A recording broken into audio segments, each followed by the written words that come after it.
Welcome back to Veterans Assistance in Gaining Employment.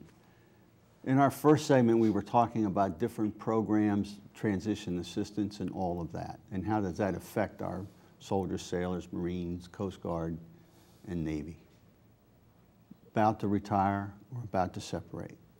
Well, the next part of that is, having said all of that and provided all that information, what is it that the employers expect from us to have done before that service member walks through their front door for that very first interview? And so now, based on your experience and all of the time you've spent in different places, let's go from there and see what do you all think we are doing and what aren't we doing that we need to change?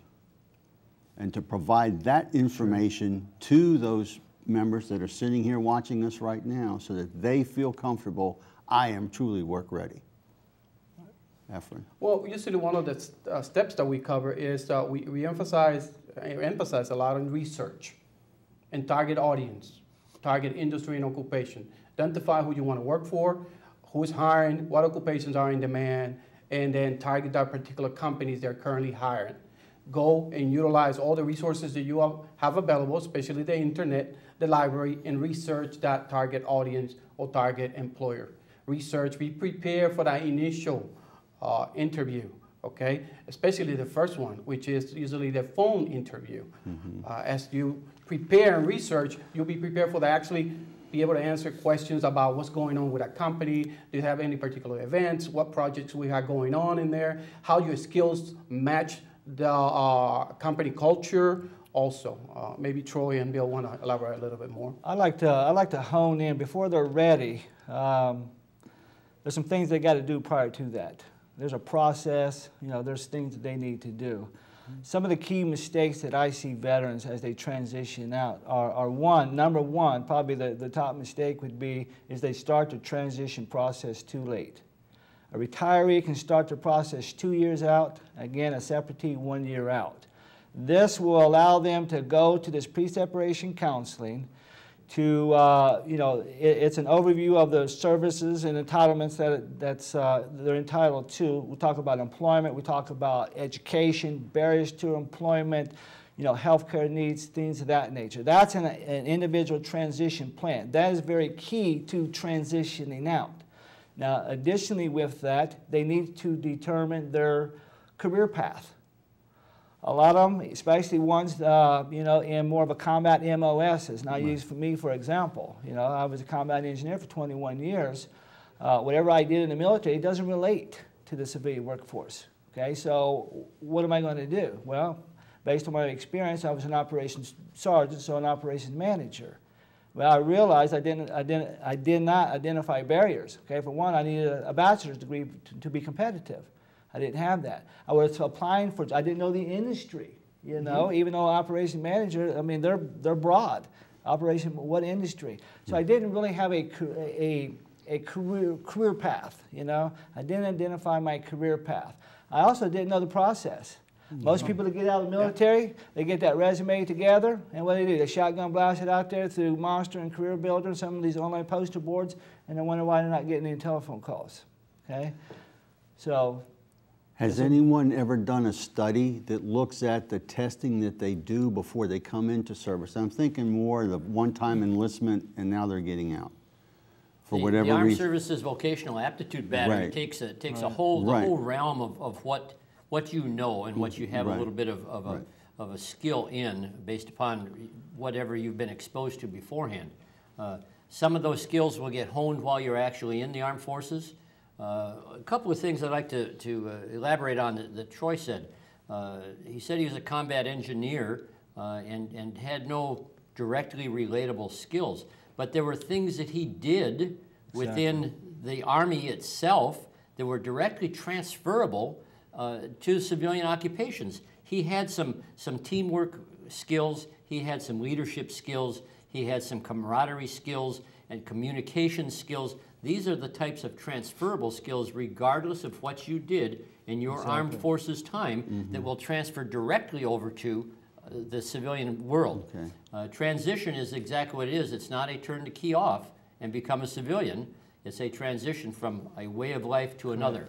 The other way, one other thing, as far as those transferable skills, the website ONET online is absolutely the place to do that. That will allow you to put your military AFSC, MOS, whatever you're calling it, and put that in there, and it will show you which jobs, which career paths are directly relatable to what your military experience has given you. And that is a good way, for what Efren said, to pick your target industry so that you have an idea of where you want to go. That also helps military to civilian, conversion. A lot of people get in the military and they still talk military. Yes, sir, sergeants, missions, or just, the industry, military type jargon. That is a good tool, to help them kind of, convert that language to civilian type language. Because that was somewhat of a challenge for me. I know when I got out, it's still not trying to talk all military. One of the things that happens here is that when we do that resume, the first thing we need to do is demilitarize it. The armed forces are very good at acronyms, and most civilian companies don't use acronyms near as much as the armed forces does. So we need to get rid of those acronyms on our resume, in our daily talk. One thing that people overlook considerably is they talk about GMT. It's Greenwich Mean Time, but it is on a 24-hour clock. During your entire time that you were in the armed forces, you dealt with a 24-hour clock. Most civilian occupations deal with a 12-hour clock and an AM/PM type situation, so you need to get rid of that 24-hour clock mentality. How much resistance are we experiencing from those service members in making this transition? Are they adapting fast enough? Do they bring the right tools that from the service to the table when they come for transition training? That's an individual basis, more so than anything. You can't put a label or a point a finger at. That's some individuals are much easier to mold and train into new things than others. And so that we work hard at doing that. That's part of what that whole transition program is about. And one quick point too, if they go this pre-separation counseling, when we talk about education, okay, if they can identify their career path and they give themselves a year to say, okay, this is my particular career path, and I'm going to do career exploration like Efren's talking about, you need to identify what does it take to be that particular person in that industry. So if you, especially, say IT industry, for example, you have to have IT certifications. You have to have degrees. You have to have certain licensing.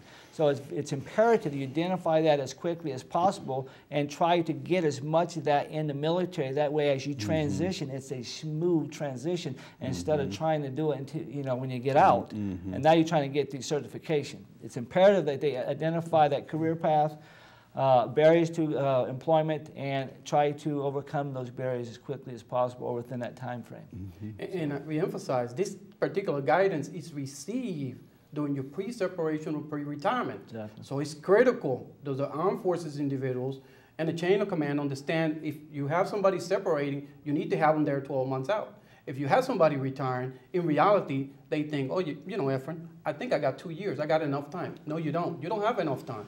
Okay? You actually have less than 2 years. So you need to be in pre-separation or pre-retirement, take advantage of that particular guidance, and start working. Start working and get your career path online. And you will have a successful entry in the workforce. One thing for our senior leadership, be they enlisted or officer, they need to understand that they're going to lose this person no matter what. At the end of whatever time frame it is, the 20-year, the 30-year. Let them go. They need to have that time to transition to become a better member of the civilian community, regardless of where they're going to go. But the leadership needs to understand that they need to have that time to participate in the separation and transitioning programs. Thank you. This concludes our second session, and we'll pick it up momentarily. Thank you. Okay, Mike.